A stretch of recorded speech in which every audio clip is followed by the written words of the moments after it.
Hi guys, Corey Cola here. VHS is an up-and-coming asymmetrical horror game approaching its beta, and this game has received so much attention that the beta has actually been delayed a little further, as the devs now have to prepare for a larger beta than previously anticipated, so that's pretty good news. But also, with so many new eyes on the game, and many people asking how this game is exactly different from the others in the genre who've all tried to make a similar claim, many people want to know, how exactly is this game different, and how does it actually work in terms of gameplay? Well, I've analyzed all the available video content, Discord info, and quotes from the devs themselves to bring you that answer and other observations in one convenient video. Whether you're familiar with asymmetrical horror games of this genre, or maybe you're a newcomer to the genre altogether, I'll be explaining everything with as much detail and information that's available so far. Now keep in mind that this game hasn't reached beta yet, so some things, or possibly many things, are liable to change between now and the actual full release of the game. But with that being said, let's dive right in.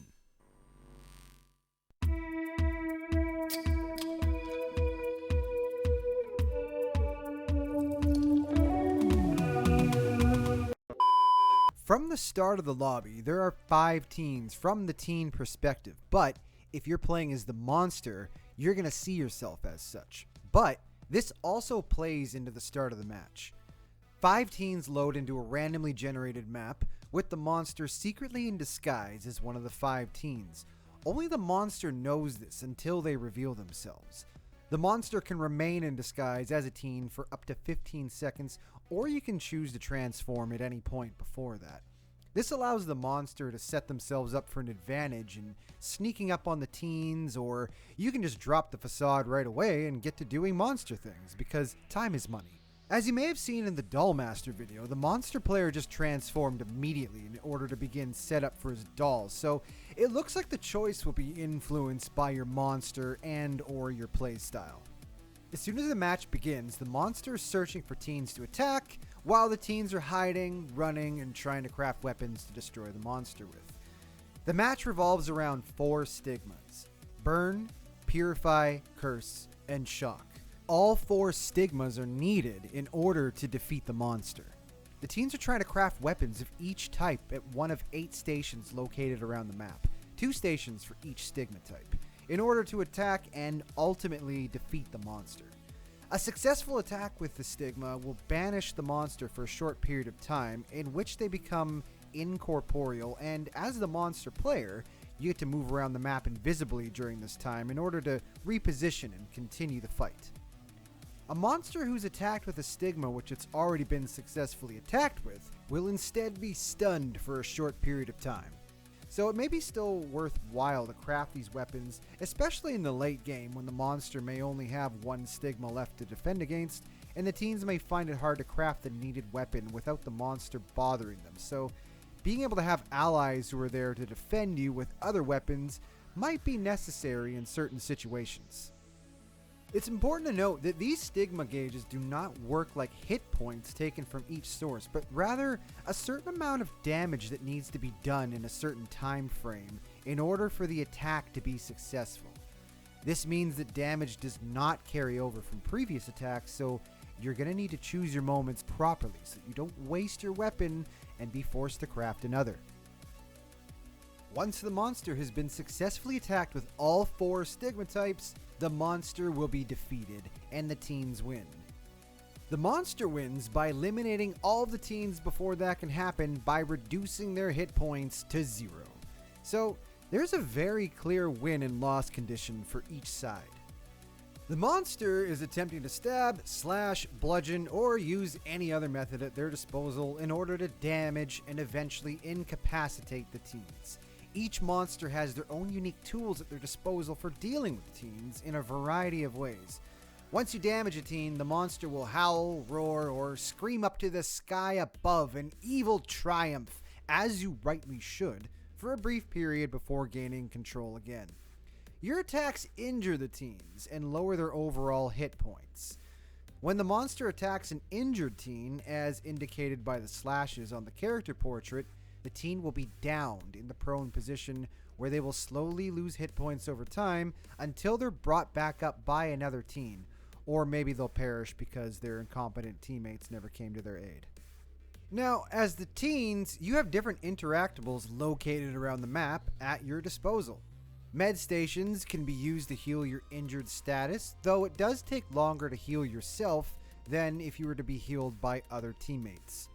Vending machines contain consumables for the teens to use. Garbage cans can be searched for pickup items. And there are closets and lockers for teens to hide in. But if found by the monster, they'll be immediately downed even if they were healthy before hopping in the locker. So, use caution. Now, just because you're down doesn't mean that you're out in VHS. While you're downed, a spectral form of yourself rises, and you get to play a little mini game of floating around the map and collecting orbs which refill your recovery meter. This makes it faster for teammates to bring you back up once they eventually reach your downed body. Or they don't. It's also possible to bring yourself back from the dead once you've reached 0 hit points. While you're floating around in spectral form, you can search the map for a one-time use Book of the Dead that can resurrect you, so there's actually still a chance to make it back into the fight even after you've passed on. Now, you may be wondering about this meter here for the monsters. The rage meter is a mechanic that any monster can use and take advantage of that fills with successful attacks on teens by feasting and passively over time. Monsters can also lose rage by being banished, stunned, or knocking down a teen. Once full, the teens will be notified that you're enraged, and your next attack will automatically knock down a teen even if they're healthy. However, downing a teen will fully deplete the meter, so to take advantage of this mechanic properly, you're going to need to apply pressure to as many teens as possible, since chasing and downing a single teen will only partially fill and then promptly deplete the meter once the teen is downed. Calls of which teen to go after and when will be situation specific, but by pressuring the team as a whole, you're going to get more efficiency overall by building up your rage more often and in turn becoming more lethal as a monster throughout the course of a match. Alternatively, you can fill your rage meter by feasting on a downed teen. This will quickly fill your rage, but this will also make a lot of noise, and it exposes your location to the teens, making you visible to them. Your POV will also be lowered, which will leave you vulnerable to attack by the teens, so it's a risk-reward system to consider in the moment of a match. All of these elements combined creates a back and forth of power between the monster and teens that keeps both sides on their toes at all times, as the tides of change could come washing in at any minute. Speaking of, periodically throughout the match, everyone will be notified of a rift in the beyond forming. This is an additional element to the match that essentially works as a capture point that both the monster and the teens can attempt to gain control of by remaining within the rift's radius long enough. Whichever side captures the rift will get valuable vision information through walls and terrain, revealing the other team for a short period of time or until a teen or monster is hit. So if the monster captures the rift, they're going to see the teens for a little while, but if the teens capture it, they're going to be able to see the monster. All of this culminates into a climactic showdown until one side has claimed victory over the other. And there you have it. That's essentially how gameplay is going to work in a match of VHS from what we know so far. Keep in mind that the beta date has yet to be announced and a full release date is still just a twinkle in a fanboy's teary eyes. So anything could change between now and the full release of the game. But in my opinion so far, the gameplay mechanics in VHS seem really engaging, so I'm actually excited to get my hands on this beta and try for myself. So what do you guys think? Let me know your thoughts in the comments, and if you'd like to see more videos like this, then please like and subscribe, and until next time, this has been Corey Cola. Take care, folks.